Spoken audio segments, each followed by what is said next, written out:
बन जाती है।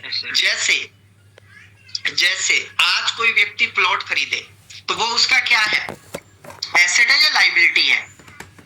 एसेट्स है सर। एसेट है ना। अगर कोई व्यक्ति मान लो 10 लाख रुपए का या 20 लाख रुपए का प्लॉट खरीदता है और उस पर वो कंस्ट्रक्शंस का काम शुरू कर देता है, वो एक शानदार बिल्डिंग बना देता है या एक शानदार 5 स्टार होटल बना लेता है, उसकी होटल की जो कॉस्टिंग आती है, मान लीजिए 20 करोड़ की कॉस्टिंग आ गई, अब उसका टोटल एसेट कितने का बन गया? जी राम नरेश जी, सॉरी राम शरण जी, टोटल एसेट कितने का बन गया? 20 करोड़ 20 करोड़ के आसपास का, प्लस लैंड प्लस जो होटल है, दोनों को मिला करके उसके एसेट्स बन गई। हाँ, लगभग 20 से 25 करोड़ का उसका एसेट बन गया, है ना। तो ये क्या है, हमारा डिजिटल एसेट। अब जो 20 से 25 करोड़ का एसेट बना, ये जिंदगी भर उसको कमाई देगा या नहीं देगा? लाइफ टाइम देगा सर। मान लीजिए आपने एक 5 स्टार होटल बना दिया, जब तक होटल वो चलता रहेगा तब तक वो आपको लाइफ टाइम कमाई देता रहेगा, और आपका साथ में एसेट का एसेट तैयार। अगर बाय द वे आपको कभी होटल बेचना भी पड़े, तो अगर 25 करोड़ की कुल लागत आई है विद प्लॉट, तो क्या आप 25 करोड़ में ही बेचोगे? जी, आपकी कुल लागत अगर 25 करोड़ है तो क्या 25 करोड़ में ही बेचोगे? राम कहां चले गए राम शरण जी? जी चैट बॉक्स सबके लिए ओपन कर दो, यस नो का जवाब दो, है ना। हेलो राम शरण जी, कोई और साथी मेरे साथ कोऑपरेट कर सकता है जो को होस्ट है? सर माँ का एक फोन आ गया था। ओके ओके, अभी उसको डीएनडी कर दो सर, उनको बोलो ये हमारी डीएनडी लगा दिया था। हाँ, अब ये अगर विद प्लॉट 25 करोड़ की आपकी लागत है, तो क्या उसको 25 करोड़ में सेल आउट करोगे आप?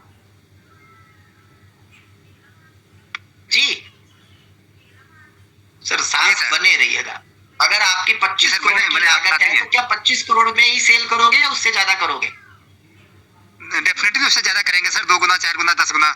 यस, वो अपनी मर्जी के अकॉर्डिंग। सेम उसी तरीके से दोस्तों, ये जो W boost next generation programme आ रहा है ना, ये आपकी पोजीशन ही तय नहीं करता, आपके लेवल्स ही तय नहीं करता, आपने कितनी बार रिसाइकल किया है, कितने स्ट्रक्चर काम कर रहे हैं, कितने लोग वहां पर काम कर रहे हैं, ए टू जेड आपका वो डिजिटल एसेट बन जाता है, जो मेटावेल इकोसिस्टम के अंदर काम करता है और ऑटोमेटेड स्केलेबल इनकम मॉडल आपको प्रदान करता है। यानी कि आपकी पोजीशन, आपका डिजिटल एसेट और आपकी ग्रोथ, आपकी अचीवमेंट वो एनएफटी के रूप में सुरक्षित रहती है।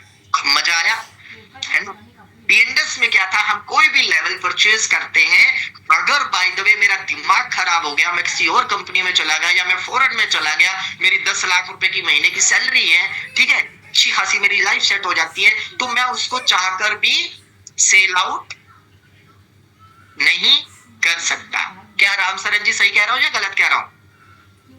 बिल्कुल सही कह रहे हैं सर, उसको सेल आउट नहीं कर सकते, बल्कि एसेट चाहे वो टॉप लेवल का क्यों ना हो, जहां का तहां एज इट बना रहेगा। यस, वो एसेट आपका बना रहेगा। आप जब वर्किंग करोगे, काम करोगे, तो वो आपको अर्निंग देता रहेगा।